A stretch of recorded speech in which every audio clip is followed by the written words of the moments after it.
Welcome to the Scribies, the award show that isn't like a book club in any meaningful ways.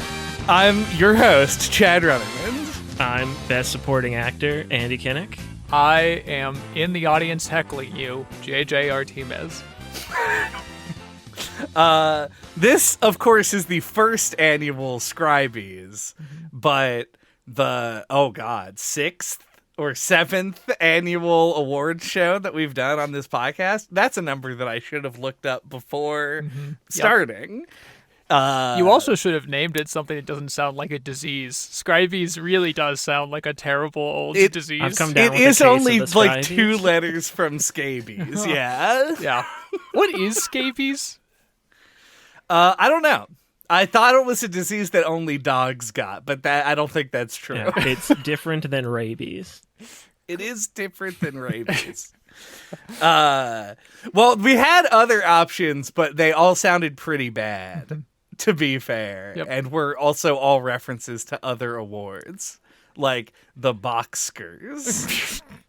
Yeah, Okay. we could have been boring and called it the Skybox Awards or something, Yeah. Right, I but agree. that's not fun. Doing the or ugly describing the awards.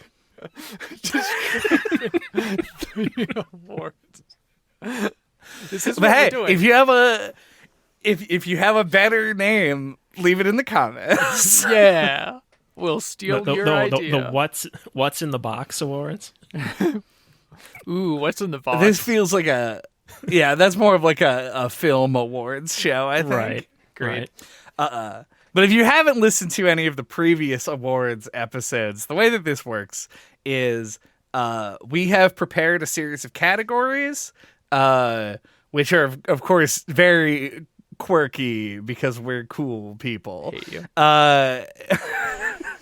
Andy and I have chosen from among the games that we've played on the podcast this year, 2 games which will then go head to head in the category and judged by JJ, who has all of the power in this relationship, as always. Indeed. Just like all other retirees, I am exerting outsized influence on both of your lives today, in this case, by deciding an overall winner. Can I get into it? I've got this paper in my hand for Foley purposes, and I've been really looking forward to destroying it. Are we ready? Yeah, I guess without further ado. Indeed. Note for award show purists, I do not have the traditional sword of letter opening, which was something that I always really cherished chiefly. And bringing in my own sword into this very tiny recording studio seemed impractical and silly. So, for the seriousness of the production, we shall begin. Our first category: smashiest balls. The most classic of all categories. A category that requires no explanation, Yeah, I'm sure. a category that makes no sense, and you have to do your best to make it make sense. Cool. All right. Andy, I see you have voted for the Brain of Mensis from Bloodborne. Excellent early pick. Please, tell me more. This was, I think, the hardest, at least for me, that it's ever been. I went through, I watched every fight scene from The Wolf Among Us because I'm sure he had to have punched someone in the balls. But as far as I could find, no dice on that one. And then I finally was the Brain of Mensis is covered in eyeballs, and in order to get it to drop into the pit, you have to hit it, ergo smashing the balls a bit. So, and then they plummet to an abyss where they get smashed some more. So I think the Brain of Mensis' eyeballs are the smashiest balls.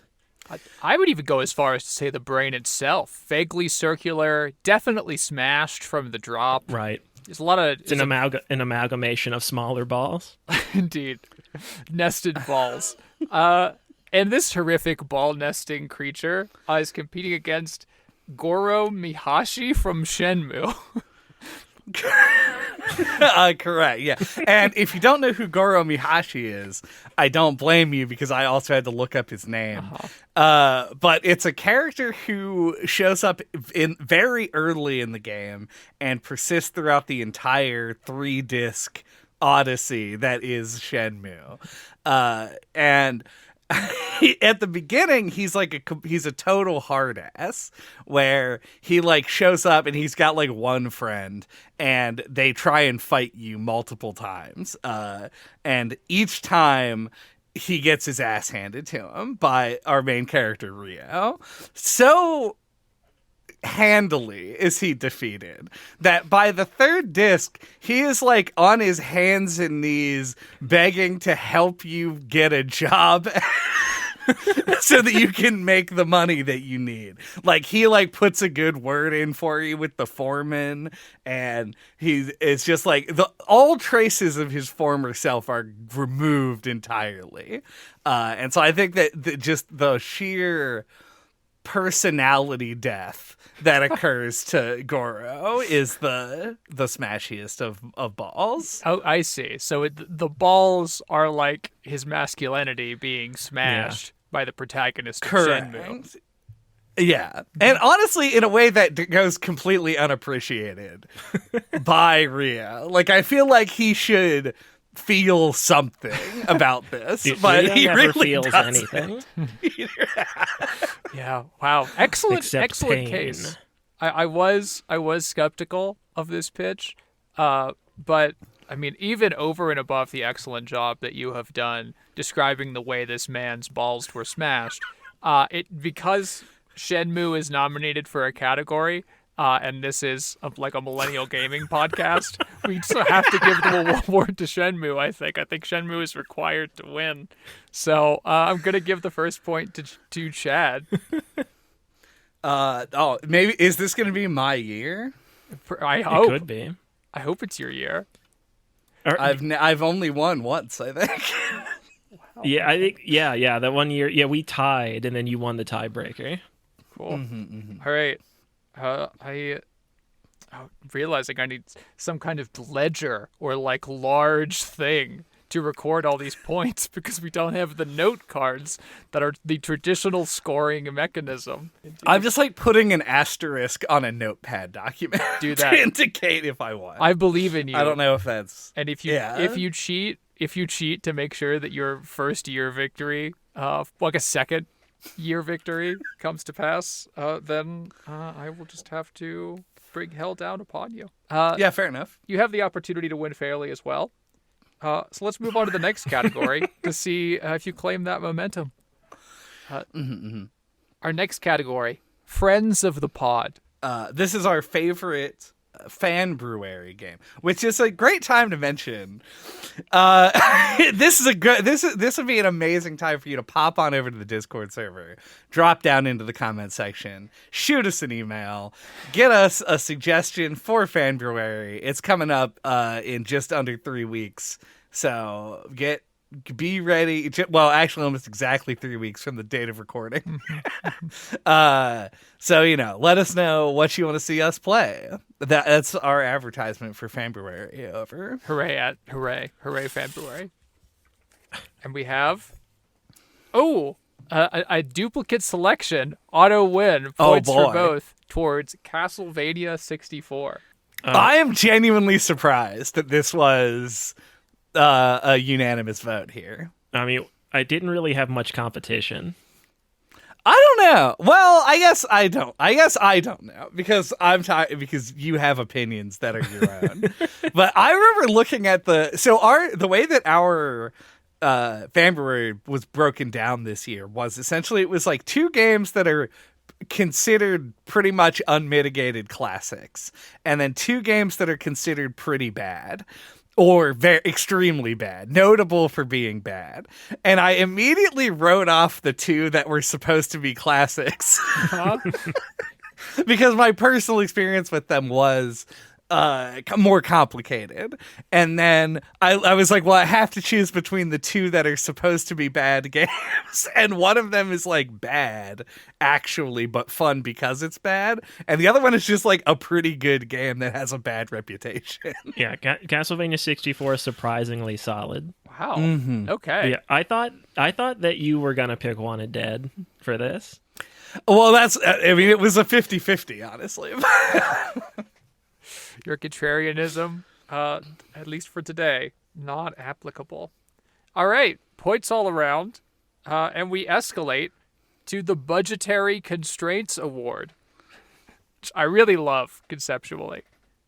Yeah, so this is the game that would have benefited the most from more money. Yes. Not about objective positioning, how good it was, but how good it could have been. Let's see here. I love that I've been hearing the paper tearing more than I was before. Good. All right. Genuine competition here. Okay. Let's see. Chad first. Slitterhead. So, my only note on this one is an argument that I would have to make after to see if Andy picked what I think he picked. But I will say Slitterhead is a game that has grand ambitions, and it was just entirely unable to execute on them in a way that was like truly disappointing to me. I felt that Slitterhead had like a great opportunity to do something that was like actually interesting and unique in the space, and because of what seemed to me to be like time or budgetary limitations, it just couldn't do any of it. Like, you mostly repeat the same few levels over and over again. All of the enemies and bosses are about the same. Like, you have an enemy type and then you have a boss type. There's like 2 enemies and 1 boss. And it just felt like maybe money was spent in the wrong place, but definitely money could have been spent and more time given to flesh the game out into something that wasn't as much of a slog as it is. Hate to see it. But on Andy's side, Wanted Dead, once again reappearing into the podcast. Yeah, so I was down between these 2 games, and I went with Wanted Dead because I feel like while, like, I think they both would obviously benefit from a lot more money. Like, I think if Slitterhead had more money, I think combat system would be improved, and I think the structure of the game would be better, but I think overall it would probably still be messy and bland. I don't think the money's going to help it as much in the long run. Like, but Wanted Dead is really weird and really interesting, and I feel like if the game were to be fleshed out in the areas where like that it needs it, like in similar areas, I think like the combat could be better. I think the structure of it could be better. And then I still think everything else around it is way more interesting and fun. And I think you'd be left with something that's like more like that would be like a total cult classic. So I in my opinion, I think the money would be better put into something like Wanted Dead because it's more like interesting in like from like a presentation way. Oh God, it's so weird. So like it has like these weird like the cutscenes, like tonally it's strange. Like there's a whole cutscene at the beginning where you go to like the cafeteria, like you work for like a military organization, like a Suicide Squad type thing with like a bunch of weirdos. Like you go to the cafeteria and like you get the cafeteria food and like you're trying to eat it and it's all like, I don't even remember, like you're trying to eat it, something goes wrong with each thing. It's like really bizarre. Like everything, like all the food is bad and like crawling off the plate or whatever. And like it just totally really strange. There's like a 99 Red Balloons section where you play like a rhythm game and then you can go back and play the rhythm game in the hub later, but it's only that one song. So it just like it's so tonally interesting and weird, and I think if like the gameplay and structure around it were improved, it would be like, as I said, like I think a cult classic. Like something that would like really stand out and be interesting and cool. You're getting like a Dragon flashbacks from the inexplicable minigame with one song. Very good. But so, and Chad, to give you an opportunity to expand as well in this court of my desires, why do you think that Slitterhead like could have carved out this interesting niche in the medium? Well, I think because to some people, Slitterhead actually did succeed in carving out that interesting niche. But I think that it is a failure to... it's one of those things... I mean, it commits the sin that I most hate in games, which is that it just felt like it needed to be 20 hours longer than it should have been. And so it repeats the same stuff over and over again. I feel like if it had more variety, it wouldn't have felt like it needed to do that. And I gotta say, I do feel kind of bad for you, having not played either of these games, having to judge between, because Andy's argument for Wanted Dead is essentially my argument for Slitterhead as well. This might be why I'm prompting you, perhaps. This could be. Right. Well, but it's the same. Basically, you just have to decide which of us you're trusting more on this one. Because, like, I found that... I think that the problem that Slitterhead has that could have been fixed with more money is more variety in its atmosphere, more variety in the gameplay in terms of enemies you face. But I think that the combat system is actually pretty well thought out and doesn't need that much changing. And once again, that's an idea thing that might not benefit from having more money. I think that Wanted Dead's third-person combat system is very PS3, and I don't know if it's ever getting out of that hole, but I don't know, maybe it would. You'll just have to take my word on it when I say that Wanted Dead would suck even if it had $1 billion, but still be really funny to play. I don't know if that's a thing. Permanently adding like PS3-ass combat system to my vocabulary. Very, very precise definition.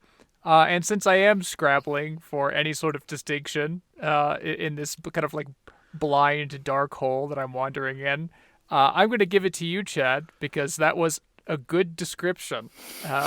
And it is now canon on the podcast that I trust Chad more. There it is, finally. Finally. All right. Our next category. Ooh, big fan of this. The Dad Award. Parentheses, appeals to dads. Correct. Right. I remember that we had a debate. We were like, what does the Dad Awards mean? And we were deciding between two things, and we went with appeals to dads. But I can't for the life of me remember what the other thing could. I can't even imagine what it could have been. I think the original thing was like, we try to pick the one that would appeal most to our own dads. Oh, that's what it was. Yeah. You're right. It was which one would our dad like better? Good tiebreaker. But I'm not going to have to prompt you. We're not going to need to get that detailed with it because we have another joint selection, Balatro, for both of you. Yeah, dads like poker. Dads do like poker. I've never seen a dad play Balatro, though. That's true. Are you saying that neither of us should? I think dads also like solitaire. Like, I just feel like playing cards on your computer, it would be the least foreign thing that we played this year to a dad. You know, true. Under your constraints, that may be true. I'm just saying that, like, I feel like to a certain extent, Balatro is mutually exclusive with raising children. It's sort of...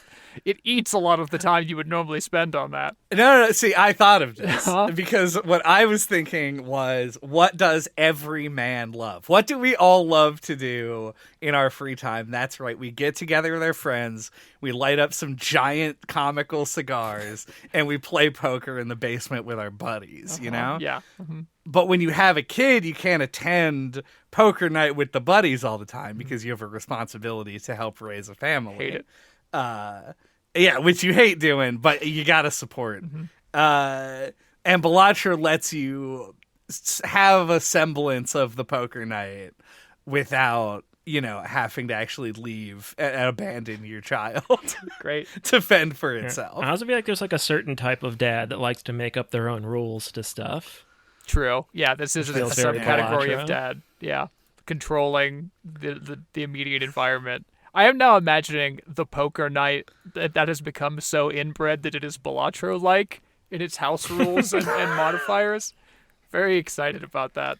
All right. That exists somewhere. You've got me kind of really round up for the millennial Balatro poker dad, so you both get a point this time instead of not getting a point, which was what we were competing against. So enjoy your higher numbers. Chad, do you ever have the thought before we come in here that we're going to have picked the same thing for every category? I don't think that I've ever thought that we would pick the same thing for every category. Right. But I didn't say it was a rational thought. No, yeah. If this But I ever- have one dude. If that ever Well, is actually it less so happens, this year? But like, there have been other years where I'm like, I definitely picked the right answer to all of these. So the odds that Chad picked all the same things seem higher than normal. well, that's But why anyway. you keep winning. It's because you're always correct, and Chad Well, just yeah, keeps insisting on being incorrect I am losing That's this true. time so far. so far. That's true. Let's see if you can turn There's it plenty around of time left. on coolest ancient artifact. So very good. All right. Let's see, Andy. We've got Shenmue as the Oh contender. yeah, I forgot to put the thing in parentheses. It's the Phoenix Mirror. Oh, talk about the Phoenix Mirror. So the Phoenix Mirror is very much like National Treasure or Indiana Jones styled ancient artifact. In order to get it in the game, you have to like go to a Gremlinsesque mystical pawn shop, and you have to then like, because you got a clue that maybe that's where it is and it's not, and you have to get like the cross guard to a sword, which you then have to take back to your house, and then you have to find a key in your dad's room to find like a secret basement where then you can put the cross guard in, and then like you have to find another weapon or something to also put in the wall in like a video game ass lock to open it up, and then you get the Phoenix Mirror is finally inside there. And when the Phoenix Mirror and the Dragon Mirror, which is not seen in Shenmue 1, I guess is in Shenmue 2, when they meet, the gates of heaven and earth will open, and the Chi-Yu, a world-devouring monster from Chinese folklore, will resurrect itself on Earth. Oh, God. Oh, that sounds terrible. Classic artifact behavior. Resurrecting terrible monsters. Yeah, so I mean, like, what could be cooler than that? Yeah, well, That's a good point. I also want to specify real quick before we go into mine that I am like a member of the podcast and of somebody who participates in the awards show. I am also a fan of the awards, and I just want to really emphasize that I do love the Phoenix Mirror also. okay, all right. Because up to like the like late in the third act of Shenmue, there's like not any indication that there's like magic in the game. Oh, all right. And then it just happens, and it's one of the funniest things about the game to me, and I just love that choice because it is like emblematic of what's so silly about the game. Yeah, we speculated on the episode is like, by the time you get to Shenmue 3, is it just Crouching Tiger, Hidden Dragon? Like, is everybody just like leaping around and shooting magic spells at each other? We don't know. We don't know. We don't. We still haven't looked it up. We'll get there. Well, this is an excellent artifact. However, it is competing with Chad's selection of the PSP Go from Astrobot, which I am immediately very attached to. Well, I have not thought about the PSP Go for 1 second in the last 15 years. Say more, Chad. I would say this is a very personal thing to me because very recently I've been attempting to acquire a PSP Go. Oh.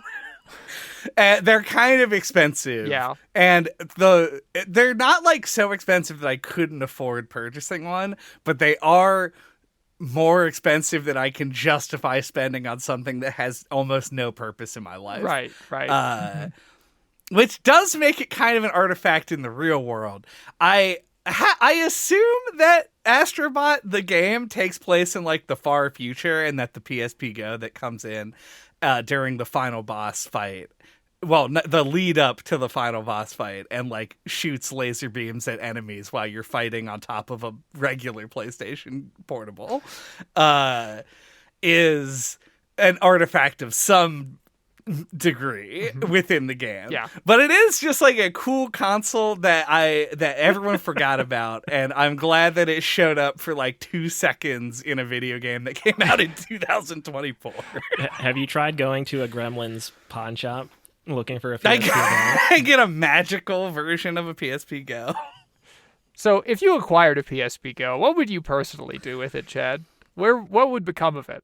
I heard that it's like fairly easy to like get in it and like make it load from like an external storage kind of thing. So I would just like get an SD card and put like music and ROMs on it and use it as like a little MP3 player that can also play Mario. Incredible. You incredible dork. With the sliding phone equivalent of the PSP is your... I mean, that's the cool thing about it, right? And also that it didn't use UMDs. That's not cool. Which was... Don't defame UMDs in my house.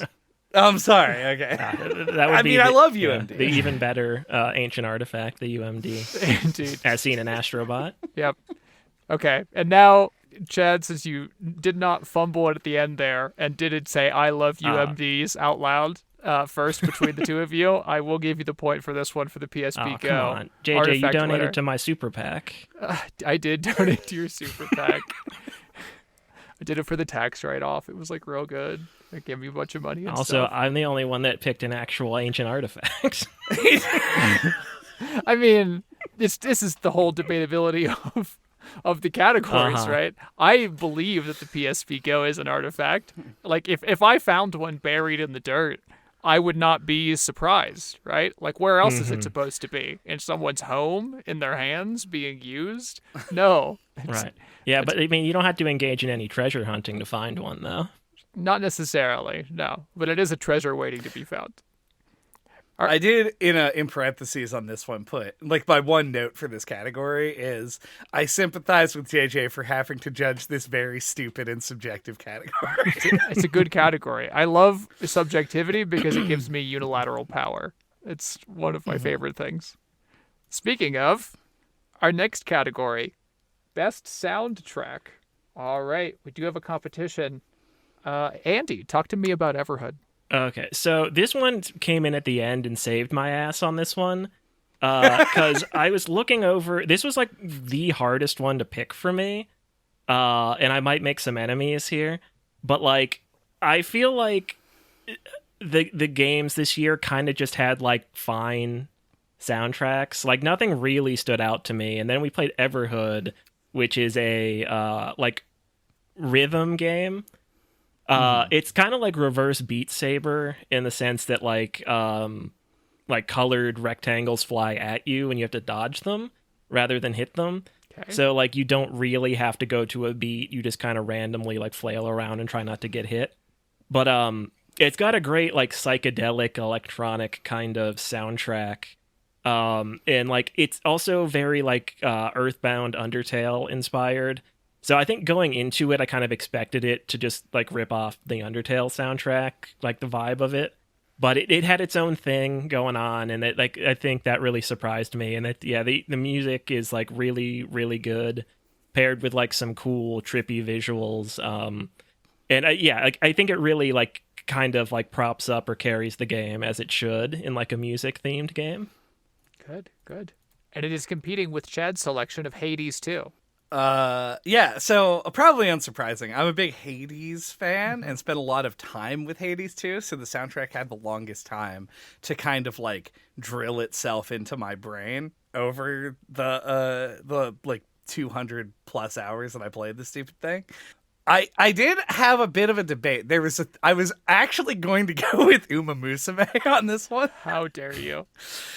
But I think that the thing that pushed me over the edge, and I think should push you over the edge, is it's literally just the song I'm Going to Claw Out Your Eyes and Drown You to Death by Scylla and the Sirens, which is just one of the songs that the boss plays that has been consistently stuck in my head. And notably, the Uma Musume like main menu theme got stuck in my head for like multiple weeks after playing that. But it has not gone away from me, that one boss song from Hades 2. Though also, like, I think that, like, the third phase Kronos fight music is a real standout this year as far as, like, great music. And just Darren Korb does good, moody soundtrack. So I like the whole thing. But, man, that one song fucking is great. It hits all the good notes. I believe you. I look forward to experiencing it for myself when I do eventually play Hades 2. Love Supergiant. Love their music in particular. But unfortunately, you did bring up Uma Musume twice, which means I have to immediately give the points to Andy. I have listened to Yay. some of the Everhood soundtrack, despite never playing it, because music games kind of interbreed with each other a lot, and they come up in other games. And I could attest to the quality of that. And I enjoyed it very much. Man, if there was one I expected not to win, it was this one. Well, Because I feel like everybody except me thinks that the Supergiant games have like standout soundtracks, and I don't. So I thought I was gonna have to like really plead my case. So yeah. I will say my list of runners up for this, I felt the opposite of you, I guess. Yeah, I thought there were a lot of good soundtracks before this we year. played Everhood, I was gonna go with Astrobot. Like that was the only one that I could think of that seemed any good. Yeah.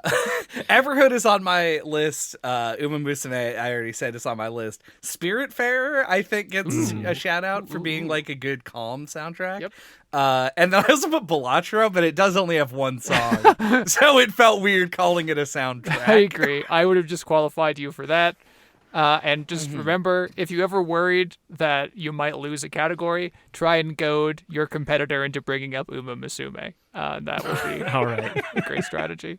Our next category, going steady. So yeah, this one is the one you're rewarded the most for a big time investment. I did consider asking you for clarification. It's too late 'cause now. I forgot. Andy, Darkest Dungeon. Say more. Wait, that's not what I put. You're looking at mine, probably. Oh, no, you're right. I said Chad. I lied a little bit. That's fine. Chad said Darkest Dungeon. Chad, defend yourself. Yeah, no, Darkest Dungeon just seems like a game that you would have to spend like a whole lot of time with before it became playable. Which I think ended up being kind of the problem that I had with it when we played it for the podcast, is it was like, it felt like learning was one thing, but then also just amassing a huge amount of like dudes and upgrades for those dudes, etc., was going to take many, many hours that I just did not have available to me. So I feel like this is maybe more speculative, but I do think the Darkest Dungeon rewards players that really live with it and figure out everything that there is to know about it. A game I do have experience with. Let's see if this works in your favor or against it. Andy, Hades 2. Yeah, I picked Hades 2 because I feel like it rewards the player in ways that like I really jive with. Like the more that you play it, like the more dialogue scenes you see, and you're just in awe of how much they recorded. It has a second campaign that, surprise, like it just, you can go to the surface. And like I just think the more you put into it, the more like it just keeps being fun, and like the more stuff you unlock, like there's like a lot of long-term goals, like thing you can decorate the hub area. Like I know Hypnos is asleep and I never fully woke him up.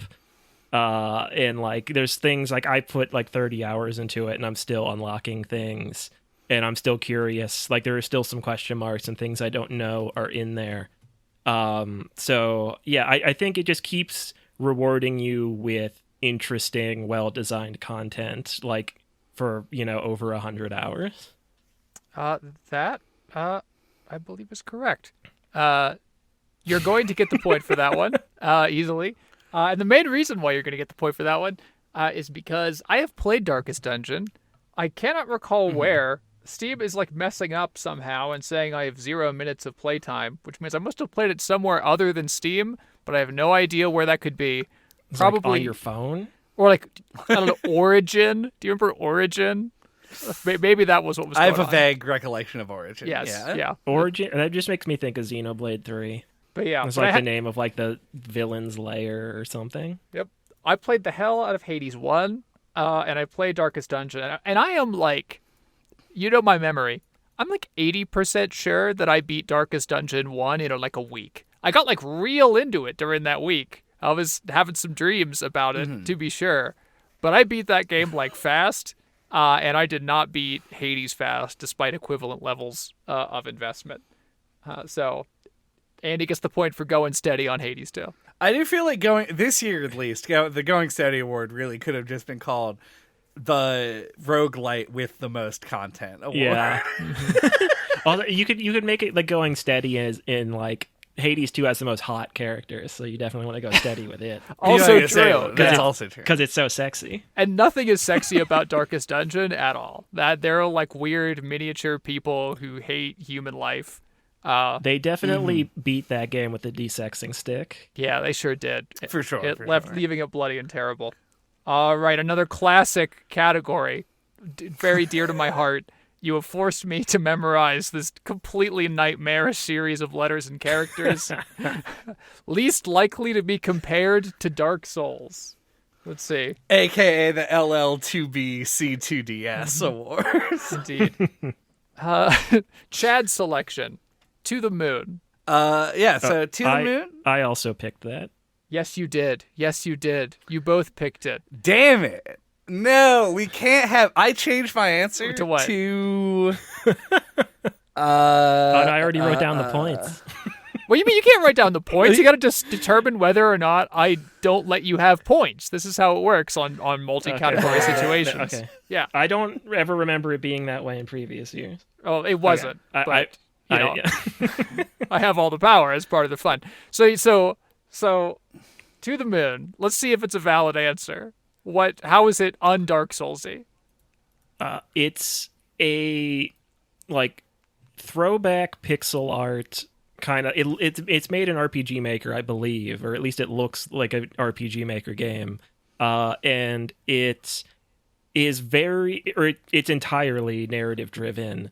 And it's about a man who is old and rich, and he pays these scientists. It's got like some like futuristic science technology in it. He pays this company to like go back into his memories and make them happy, essentially. Like he had a wife that developed like did she have? I think she had like autism or something, and like they had like a falling out, and like they wanted to go meet each other on the moon. There's this whole emotional story, and it's not at all gameplay driven, and it's I don't know. Chad, you have anything to add? Well, I want to change my answer because this is a category that we have to fight about. Yep. So I don't want to add, but if I were to add anything, I would say that the only mechanical challenge in To the Moon is a little puzzle where but you can't lose it. Like you could just take longer to finish it. Okay, all right. You can't even die. Also, there's a part at the beginning where you are like escorting these kids that live in this guy's house, like to a lighthouse or something, while your like companion's doing something else, and then you enter into a turn-based RPG battle as a joke. So I like, and then like that never happens again. And I like to think that that's like laughing at the idea of being compared to an RPG. Chad, you're a new competitor. And I'm going to say I picked from the list of games that I had like rebuttals for. I am going to pick Life is Strange. Double Exposure, I think, is the least like Dark Souls. And why is it even less like Dark Souls than To the Moon? A very not Dark Souls sounding game. It's pretty unlike Dark Souls, but I would say Life is Strange is not at all like Dark Souls because it's a sequel to a game that was also unlike Dark Souls. Hold on, I'm thinking. The shot clock is winding down here, Chad. I mean, there's obviously no combat in Life is Strange. Not even one time does Max do a dodge roll. It is a sequel to a game that is not like Dark Souls, and it brings back a protagonist, which is a thing that Dark Souls has never done. Good one. Good pull out. Good pull out there. Yeah. See, I mean, I didn't just say things at random. I had stuff prepared for it, obviously. Of course you did. Unfortunately, that stuff you prepared was worse than Andy's stuff. To the Moon does deserve to win. The fact that you picked it first, too, pretty strong evidence that it should win, I would say. Oh, does that mean we're tied? I don't know. Have I been calculating correctly? IDK? I'll check in a sec. I will say that what I was hoping for was for you to pick something like Life is Strange so that I could say that scene where Max sees another version of herself is kind of like being invaded. Yeah, I mean, it's also got like themes of like things happening over again and like, like cycles and things like that. Terrible. I said that in Dark Souls 2, you go back into a giant's memory, which is similar to looking at a photograph and going back in time. That's really good. That is good. That is good. Excellent at destroying your own arguments. All right. The next category. Another man's treasure. The most worthless collectible. All right. Not a tie. Let's see. Andy, you picked Spiritfarer. What collectible within it? So I just went with like collectibles overall. I feel like it's got a lot of them. There's all these mini games. Like there's one where like these jellyfish, like you sail a boat around in the game, like from like island to island. And like you'll enter into these mini games while you're sailing. There's one where like jellyfish come at you and you have to collect like lumens or some kind of light balls from them or something. Yep. And then like you'll go in, like one of the guys on your ship is a frog who plays the flute. He'll start playing the flute and like a storm shows up, and then you have to like collect the lightning bolts in a bottle. And then like there's like seeds on the islands that you can use to grow like plants. And like it sounds like there's a lot of like collectibles that would do fun and cool things because it's like that game about managing a space and doing things for those collectibles. But like I couldn't tell you what like most of them do. Like I don't remember what you use the lightning in a bottle for. Like I think like maybe you just like sell it to a guy. Like there's just like so many things that you pick up and collect that like don't feel meaningful. So like it is jam-packed and oversaturated with just stuff to pick up that you like just never think about. Interesting. And Chad, you have highlighted the smoothie ingredients from Echoes of Wisdom. Yeah, my choice for the smoothie ingredients comes a lot down to I have previously one of the cardinal sins of games that I talked about earlier in the episode is like making a game way longer than it needs to be. Right. Another cardinal sin of games for me is putting something that sucks in a treasure chest. And boy, oh boy, do I love opening a treasure chest and getting a fucking watermelon out of it. This game, like a lot of Zelda games, has a lot of like filler shit that you find in it. Yep.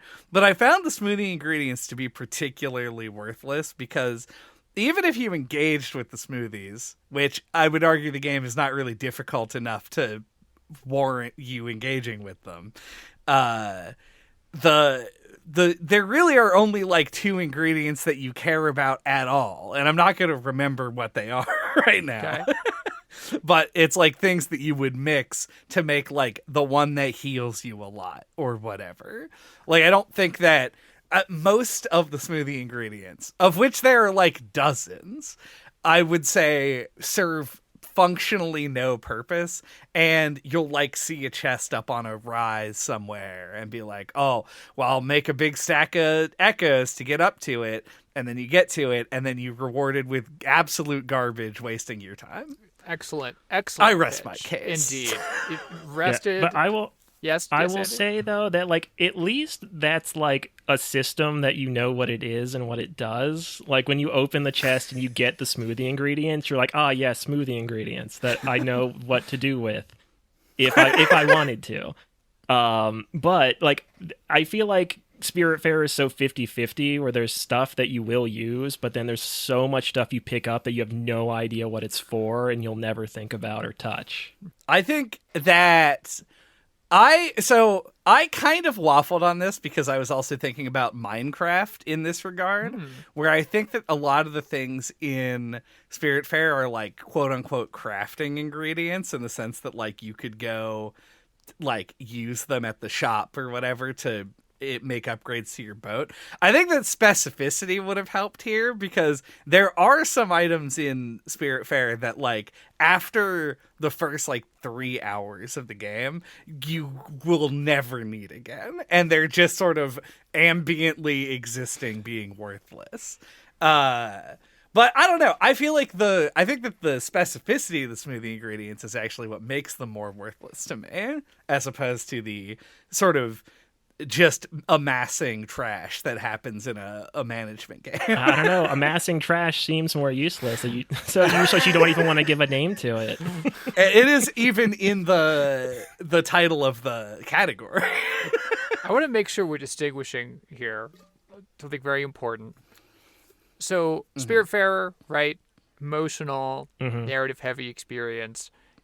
Are these crafting elements what I would describe as like a wiki game? Like, yes. Okay, so it has some like incredibly obscure MMO-like purpose somewhere, right? That you don't know and you never need to know.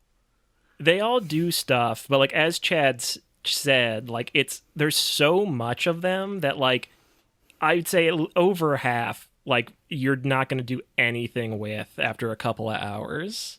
Right. Like, there's, like, some stuff that's, like, core to the game that you will want and will use, and there's so much fluff.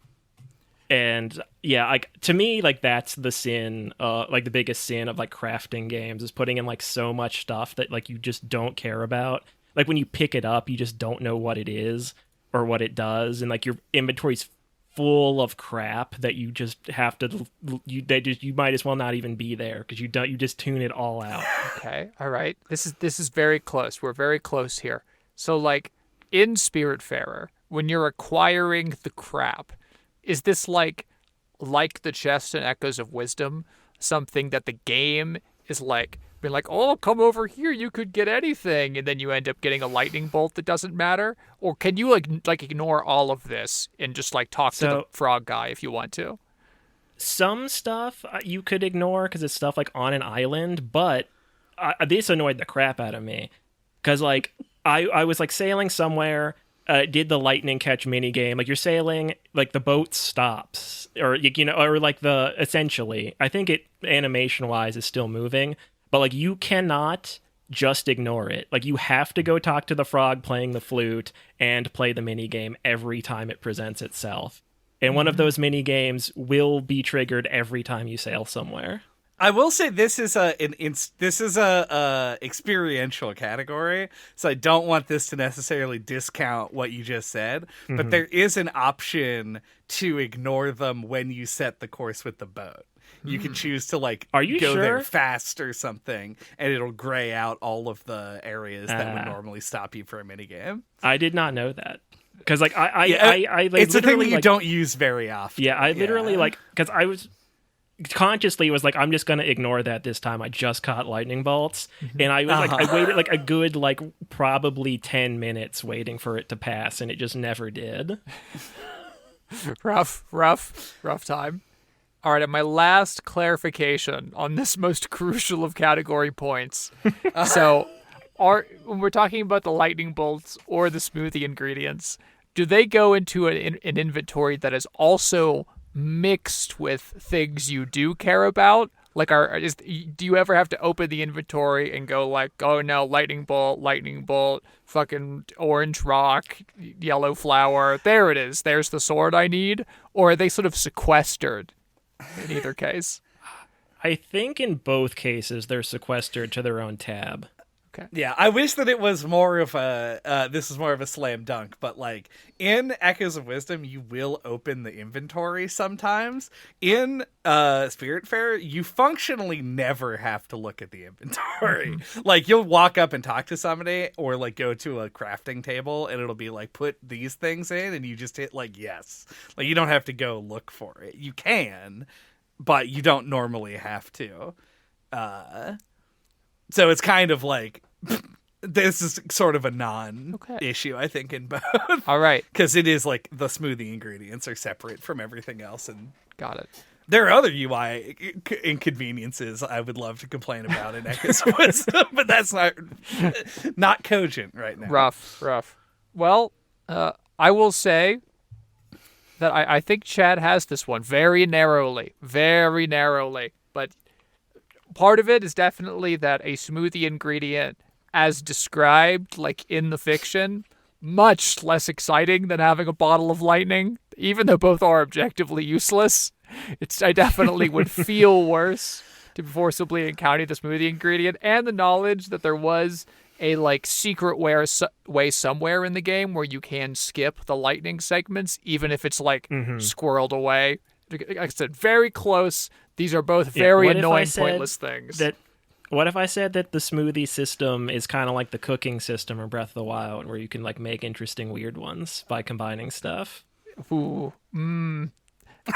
Well, you should have brought it up earlier. That could have made the difference, but you got to jump in there. You got to be vicious with your argumentation. You can't wait till after I've already rendered my verdict, or we'll start relitigating past years, and it'll be a whole nightmare on into its own.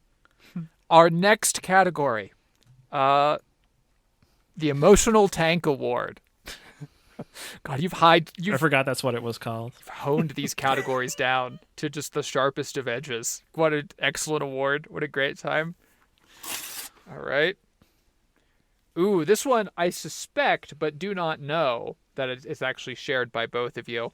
So I will have Chad share his first to check. Who is your emotional tank from Silent Hill F? Oh, I think because we specify protagonist, it is Hinako, the lead character from Silent Hill F. Then we have yet another tie of the year, as that was also Andy's selection. This one I have seen on the dashboard a few things about Hinako. This has occurred, so I have an ambient knowledge of the ways in which she has been in a bad place, like most Silent Hill protagonists. But please, paint a canvas for me. Earn your points. That's it. I do want to say my note about this is prefaced with a spoiler alert. So like if you want to know, I will leave out. In fact, I think since we don't have to argue this, I will just leave out like the things that are major spoilers. But the entire game is premised on your character who lives with an abusive father, being like having an arranged marriage with something that turns out to be supernatural in a key way that drives the plot of the game. But basically it is just the story of somebody's betrayal and constant sort of being beaten down by everyone in their lives. Yep, that sounds like an emotional and what their tank to me. perception of that is. Yeah. Rough. Yeah. I don't know I have much to add to that, because I also don't want to get into spoilers, if possible. As you wish. But it's very depressing. It's like an onion of depression. Like, the more you learn about it, the more depressing it is. Okay. Then in that case, we'll move on to greener pastures. You've both earned your point. Enjoy it. Cherish it. And now we'll head to the Newlywed game, whose, like, the details of that premise I do forget. I know you're picking what each other will select, but I forget what that the constraints of that choice are. So we're trying to pick each other's least favorite game. Okay. So you will read what I put for Chad, and you will read what Chad put for me. Yep. We'll explain ourselves, and then you'll reveal if we're correct. Cool. All right. Then let's reveal for myself on our wonderful simulated paper. Well, it's real That paper. would also it's a make me simulated think envelope. Right. Yeah. Okay. All right, Chad, go ahead. Make your case. Right. So for Andy, I chose Uma Musume Pretty Derby. This is a game that Andy said, first of all, Uma Musume Pretty Derby is an anime gotcha game about horse girls, which already is not like a thing that I would immediately associate with Andy's tastes. But it also comes on the episode where he says that I was trying to, quote, I was trying to play this game for as little time as possible. He did not finish a single run despite being on track to win the run that he was on. Incredible. It was absolutely, I think, a game that Andy didn't want to play and played out of obligation because JJ and I thought it would be funny to make him do so. Indeed, and it was funny. We enjoyed the misery that we imposed upon you. It was great. That's true. One of our biggest fans has said that it is one of his favorite episodes of all time. So. All right, Andy, I'll give you the pleasure of revealing. Was Chad correct? He was correct, yes. Easy shoe-in. Yeah, that was an easy one, yeah. Yeah. All right. If you had pulled out, like, no, my least favorite game was actually fucking Shenmue or something, I would have lost my mind. All right, Andy, make your pitch. So for Chad, I picked Darkest Dungeon because I feel like when we were playing it, it's like, it's a rare thing every once in a while we get a game, I think like Valheim before it, where like I feel like Chad has like a special like vitriol towards it. Like it's a thing you can really feel. Like when we were doing the episode, like you can tell he's trying not to just like dunk on the game constantly. And like it just seemed to like every design decision seemed to be against his tastes. And just I don't think he got very far in it. Yeah, it just seemed like you had a pretty miserable time, and not in the way that they want you to be having a miserable time. Yeah, you're correct. Darkest Dungeon, I think, muscled out everything. Well, it muscled out everything a little bit. I'll have more to say on this later, but it's like, it was also kind of disappointing to me because it was a game that I was really excited to play because of the reputation it had and the fact that it was like a Lovecraftian horror game and one that everybody said got the genre right. So I was disappointed when it was unplayable to me. So it was a good call out. Yeah. Rough. I bet I could have guessed that you would have despised that game from my, Mm-hmm. Too much. You have to use your brain too much. Don't like it. I like being dumb. I think that means Chad wins by 1 point. Indeed. If Perhaps I counted correctly. Our closest year ever, as both of you get the final points from the Newlywed game. Yeah. Except for the 1 year where we tied. Yes. If I come out ahead, it's because I've never won in a landslide. Indeed. Hey, don't sell yourself short. Relish your victory this year as you're beginning to make up the gap. You'll eventually learn how to better ingratiate yourself to me, and the points will keep flowing. And now, in celebration of your victory, the non-competitive category of GOTY. Yeah, so my game of the year, first of all, caveats as always. I hate to do a game of the year without caveats. Mm-hmm. Yep. I'm discounting Bloodborne because it's an epilogue episode. Bloodborne's my favorite game of all time. It would not be a fun or interesting thing to talk about if I chose it for game of the year this year. I thought it was a really tough year. I thought there were a lot of really good games. Picking my least favorite game was actually kind of hard because even though I hated playing Darkest Dungeon, I still think a lot of the stuff it did was really cool. So I didn't want to be like, this is shit garbage. So I do want to shout out Immortality, Silent Hill F, Mouthwashing, and Balatro as being all games that I really love this year. But to thine own self be true, my game of the year is Hades 2. It's a sequel to a game that I already fucking loved, and it didn't change that much as far as like the stuff that made me love the first game, and it just added more on top of it. So I think Hades 2 is fucking amazing. I've now done pretty much everything that there is to do in the game, but like I stubbornly won't uninstall it because I feel like every once in a while I'm just gonna want to go back into it. So yeah, Hades 2, it's fucking great. Go play it if you haven't already. Go play all the other games that I mentioned. I think this year actually had some absolute bangers. So a wonderful bright spot of 2025. And Andy, what was your game of the year? I feel kind of opposite to Chad. I feel like it was really hard to pick a game of the year this year. Like, I feel like it was a really weird spread of games, I guess, for my tastes anyway. There wasn't like a standout, like, that's my favorite. And same caveats, I didn't want to pick Bloodborne. I also didn't want to pick Hades 2 because I feel like it was a game I would have played anyway, not to shit on Chad's choice, but I like to try to avoid that myself. But I went with Immortality, one of the games that Chad shouted out. Is his name Sam Barlow? Is that the right Sam guy? Barlow, Yeah. He developed Her Story. This is another one of his games. It is also FMV. You're watching video clips of movies that this actress was in. None of them were finished.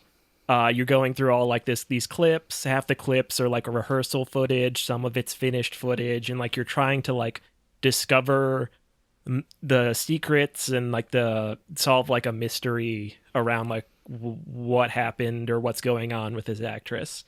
It's a super cool game, super unique, and it's one, I don't know, it's just one of those ones that I got kind of engrossed in while I was playing it this year. So that one was my favorite. I highly recommend it. Agreed. I love a game that sucks you in instead of sucks you out. A wonderful year for games. Great year for games. Golf clap. Golf clap. This probably sounds terrible. Yeah. Excellent work, podcasters. Well, thank you once again for allowing me to return and investing me with tremendous cosmic power. Thank you once again for not abusing your power and using it to judge an awards show instead of obliterate civilizations, as we all know you could. Yeah, tasty, delicious. Civilization's pretty nice. It's slightly underrated at the moment. Thank you for listening to the Scribies this year. What are we talking about next time? Next time, we're going to be squeezing in one episode in January. We're going to be talking about That Which Gave Chase. But following that, and much more important than that, somebody's hard work on an artistic project. Forget about it. Instead, submit games for Fanbrewer. Yeah! Woo! We need you to go to our Discord, go to the comments, go to our Blue Sky account, go to a computer, and send an email. Go to the computer room. Get a library card. Go to the den. Make sure nobody's on the telephone, and then send an email to describingtheskybox@gmail.com. With a suggestion for a game for us to play or multiple games. Hell, I don't care. Yeah, there's no limit. Yeah, just send as many games as you want for us to choose from for Fanbrewery. And until that time, you can get a hold of us at all the places I just said, and you can find all of it on the contact page on our website at describingtheskybox.com or on splattershot.pro. Woo. There you can find links to our email address, our Blue Sky account, our YouTube channel, where we host all of our old episodes, including many years of awards, so you can pick out the best of the best of what we have played and play them yourselves, and then go, I don't know, these guys seem like they might have a bias towards certain kinds of games. I'm not a big fan of this, etc. Etc. Goodbye. Goodbye. Award that like button. Nominate Except that subscribe button.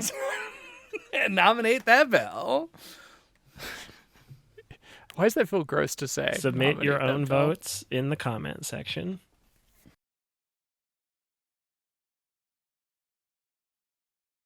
I would just be sitting here with a machete straight up in my hand for an hour and a half.